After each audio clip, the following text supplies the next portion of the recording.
और हीरो कैसे हो। मैं वेलकम करता हूं अपने यूट्यूब चैनल नशा पढ़ाई का में। मैं अविनाश सर। और आज हम लोग बात करेंगे नए एक्सरसाइज प्रश्नावली 3.4 के फर्स्ट क्वेश्चन का। क्वेश्चन देखते हैं क्या कह रहा है नहीं कह रहा है। अगर आप लोग इससे पहले वाले एक्सरसाइज का वीडियो क्वेश्चन का नहीं देखे हैं, सोल्यूशन कैसे होता है नहीं होता है, इसके डिस्क्रिप्शन में लिंक दे दूंगा, वहां से देख लीजिए। नहीं तो आई बटन में लिंक हो जाएगा। अगर वहां से भी नहीं मिला आप लोगों को तो चैनल के अंदर प्लेलिस्ट बना हुआ है, वहां चल जाइएगा, लिखा होगा 3.1 से लेकर 3.6 तक सोल्यूशन। वहां तो पक्का 110% है, वहां से आपको मिल जाएगा। ठीक है, नहीं तो कमेंट कीजिएगा, वहां लिंक हम शेयर कर देंगे। Don't worry, be happy. चलो टेंशन लेना नहीं है, देना है। चलिए हम क्वेश्चन देखते हैं क्या कह रहा है। फर्स्ट क्वेश्चन हमारा कह रहा है, इस क्वेश्चन हम पहले पढ़ लेते हैं क्या कह रहा है कि निम्न समीकरण के युग्म को विलोपन विधि तथा प्रतिस्थापन विधि से हल कीजिए, कौन सी विधि अधिक उपयुक्त है। मतलब प्रतिस्थापन से तो हमने 3.3 हल किया है, आपको पता होगा किस तरह हल करते हैं, लेकिन भाई नया विलोपन क्या आ गया। तो देखिए समझिए, विलोपन प्रतिस्थापन कुछ नहीं है, हमारे ख्याल से सबसे इजी विलोपन ही होता है। एक वर्गगुणन आपको 3.5 में पढ़ना है, ठीक है। लेकिन अभी हम चलते हैं प्रतिस्थापन और विलोपन से हमें इसे हल करना है। तो प्रतिस्थापन से आप लोगों को पता है कि 3.3 का हम उससे हल किए हैं। अब हम करेंगे इसका 3.4 का विलोपन और प्रतिस्थापन दोनों से कह रहा है। तो पहले हमें कह रहा है विलोपन से, तो पहले हम विलोपन से हल करेंगे। तो देख लेते हैं विलोपन से कैसे हल होता है। तो क्वेश्चन हमारे पास दिया गया है, बिना कोई देरी के चलते अपने पॉइंट पे। तो जब क्वेश्चन दिया होता है तो हम क्या जानते हैं, तो हम जन्म जन्मांतर से जानते हुए आ रहे हैं क्या सॉल्यूशन लिखना है, नहीं तो हिंदी में हल लिखना है। चलिए देखते हैं कैसे होता है। पहले हम लिख लेते हैं क्या सॉल्यूशन, ठीक है। सॉल्यूशन लिखने के बाद लिख लेंगे क्या, तो दिया गया समीकरण, ये बात आप लोग को पता होगा, दिया गया समीकरण क्या है। तो देखो x प्लस वाई बराबर 5, ठीक है। समीकरण 1 है हमारे पास, और समीकरण 2 क्या है, तो 2x माइनस 3y बराबर 4, ठीक है। देख लीजिए, sorry 3x 2x minus 3y बराबर 4, समीकरण हमारा ये 2 हो गया। अब समीकरण 1 और 2 तो हमारे पास आ गया। अब इसको हमें विलोपन विधि से हल करना है। देखिएगा, ध्यान दीजिएगा कि विलोपन विधि से हल कैसे होता है, ये कैसे हल करते हैं इसको, ठीक है। तो प्रतिस्थापन में हम लोग क्या करते हैं, पहले यहाँ लिख लेते हैं क्या कि फर्स्ट में क्या करना है विलोपन विधि से हल। तो विलोपन विधि से हल करने पर देख लीजिए, ठीक है।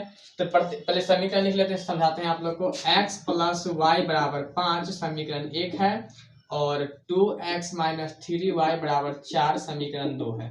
ध्यान दीजिएगा कि प्रतिस्थापन में हम क्या करते थे, आप लोग को बोले थे कि जो भी समीकरण हल्का रहेगा उसको तोड़ के फिर क्या करना है, समीकरण 3 निकालना है, और फिर समीकरण 3 को निकाल के दूसरे समीकरण में डाल देना है। अगर फर्स्ट को तोड़ते हैं तो सेकंड में डालेंगे, अगर सेकंड को तोड़ते हैं तो फर्स्ट में डालेंगे। लेकिन विलोपन में क्या होता है, ध्यान देगा समझिएगा। विलोपन में हमें होता है, पहले हमने अपने माइंड में सेटअप करना होता है कि हम x को काटेंगे कि y को काटेंगे। काटने का मतलब है कि पहले हम x का मान निकालेंगे कि y का मान निकालेंगे। अगर हम पहले ये भी ध्यान रखना है कि जिसका अचर पद जो है कम रहेगा उसी का मान, उसी को तोड़ेंगे, ठीक है। देख लीजिए यहाँ पे समीकरण 1 में x प्लस 5 बराबर 5 है, और 2 में क्या है 2x माइनस 3 बराबर 4। समझने की कोशिश ये करना है कि मान लेते हैं हम x को काटते हैं, मतलब x का मान निकालेंगे तो बराबर करना होगा समीकरण, सॉरी विलोपन विधि में क्या होता है कि हमें बराबर करना होगा दोनों समीकरण को। क्या करना होता है, बराबर कोई एक चीज को, या तो x को या y को, तभी हम काट पाते हैं। अगर यहाँ हम देख लीजिए x को काटेंगे, x का मान निकालने के लिए क्या करेंगे, समीकरण 1 में जो है दूसरे समीकरण के x का गुणांक लिखेंगे। कितना है 2, समीकरण 1 को 2 से गुना करने पे, और इसको हम यहाँ पर कितना गुणांक है 1, तो इसको 1 लिख देंगे समीकरण 2 को 1 से गुना करने पे। कहने का मतलब यह है कि अगर हमको दोनों समीकरण को बराबर करना होगा किसी एक को, अगर मान लेते हैं y का मान काटेंगे, y को काटने के लिए क्या करेंगे, तो ये हो जाएगा हमारे पास, अगर y को काटेंगे तो समीकरण 2 में कितना है -3, ठीक है। तो यहाँ हमें क्या करना पड़ेगा, 3 से गुना करना पड़ेगा अचर पद से, ठीक है।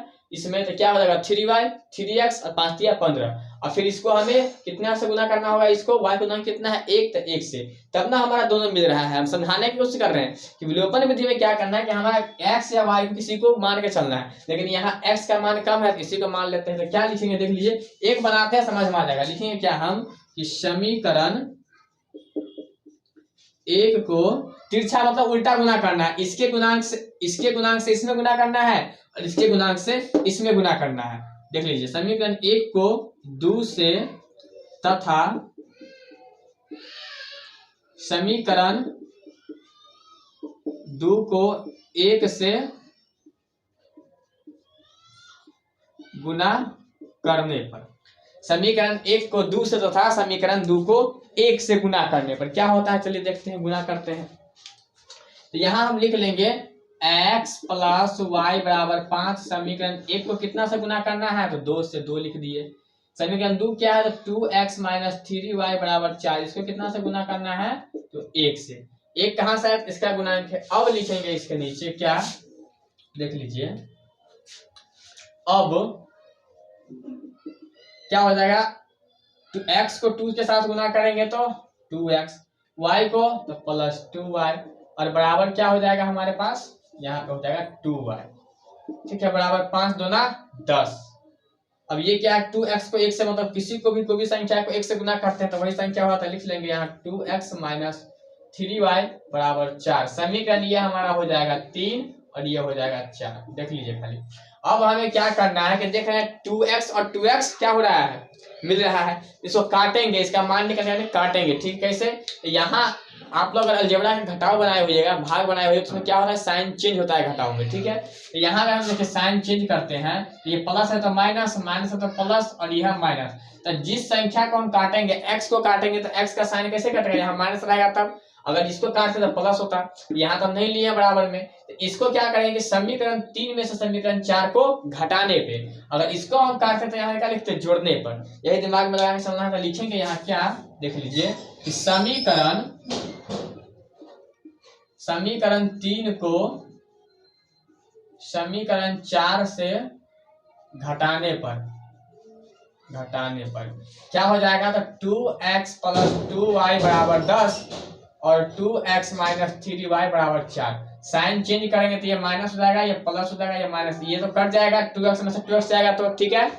अब यहाँ देखिए प्लस 2y और 3y कितना हो जाएगा, 5y, और बराबर 10 में से 4 तो पहले प्लस में था, लेकिन अब क्या में हो जाएगा, माइनस में हो गया, तो प्लस माइनस हो गया ना, पहले प्लस था तो माइनस हो गया, 10 में से 4 जाएगा तो 6, इसीलिए y बराबर 6/5। अब हम क्या करेंगे कि ये जो हमारा y बराबर आया है, इसका मान हम क्या करेंगे, तो किसी भी समीकरण में आप रख सकते हैं, तो y बराबर तो हमारा निकल गया, कितना, 6 निकला है, ठीक है।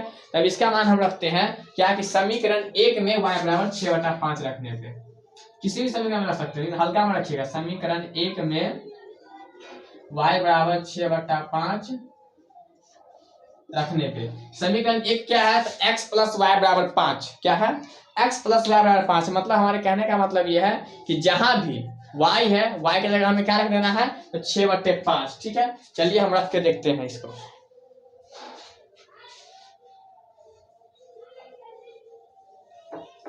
इसके नीचे बनाइएगा, ठीक है।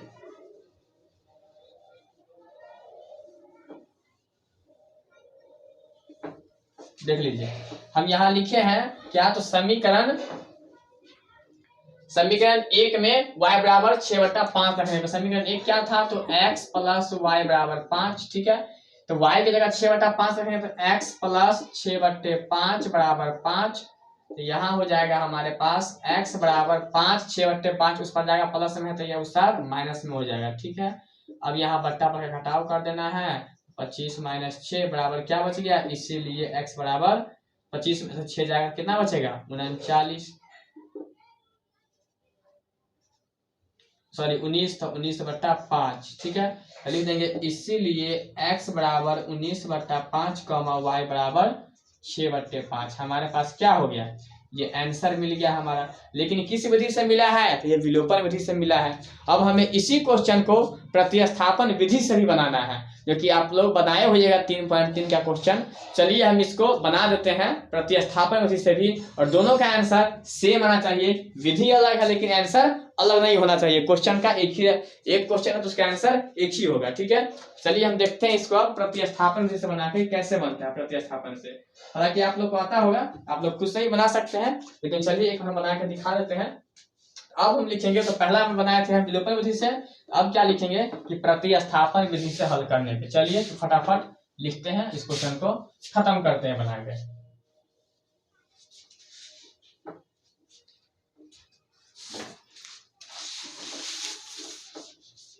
दूसरा में लिखेगा अब प्रतिस्थापन विधि से हल करने पर, उसके नीचे लिखेगा कि इसमें कहा जा रहा है, क्वेश्चन में क्या कहा जा रहा है, देख लीजिए।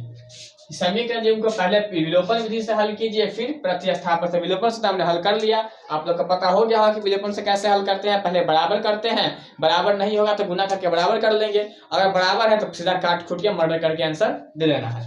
चलिए अब लिखेंगे हम दूसरा में क्या है, देख लीजिए। दूसरा में अब लिखेंगे, दूसरा में प्रतिस्थापन विधि से हल करने पर, प्रतिस्थापन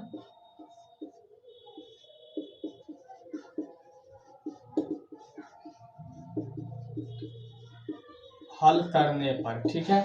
तो प्रतिस्थापन हम समीकरण लिख लेते हैं, क्या है तो x प्लस वाई बराबर 5 समीकरण 1, और समीकरण 2 है 2x माइनस 3y बराबर 4 समीकरण 2, ठीक है। अब देखिए इसमें हम क्या बोले थे, प्रतिस्थापन में क्या होता है, तो जो हल्का समीकरण होता है उसको तोड़ लेते हैं। चलिए तोड़ के देखते हैं, तो हल्का कौन सा है इसमें, तो 1 है, ठीक है। तो लिखेंगे यहाँ समीकरण 1 को हल करने पर, समीकरण 1 क्या है तो x प्लस वाई बराबर 5, तो इसीलिए x बराबर क्या हो जाएगा, इसीलिए x बराबर 5 और y उस पर जाएगा तो माइनस में, समीकरण हमारा क्या हो गया 3। आप लोग को पता हो कि जिस समीकरण से हम ये निकालते हैं उसके बाद दूसरे समीकरण में हम मान रखते हैं, उस समीकरण में मान नहीं रखेंगे, तो इसका मान क्या करेंगे, अब समीकरण 2 में रखेंगे। तो लिखेंगे समीकरण 2 में x बराबर 5 माइनस वाई का मान रखने पे। चलिए रख कर देखते हैं, समीकरण 2 क्या है तो 2x माइनस 3y बराबर 4। तो हमें क्या एक्स्ट्रा रखना है, तो 2 गुने क्या तो 5 माइनस वाई माइनस 3y बराबर 4। अब देख लीजिए क्या हो जाएगा, ये 5 दूना 10 माइनस 2y माइनस 3y बराबर 4। देख लीजिए 3 माइनस 3y माइनस 2y कितना हो जाएगा, 10 माइनस 5y बराबर 4।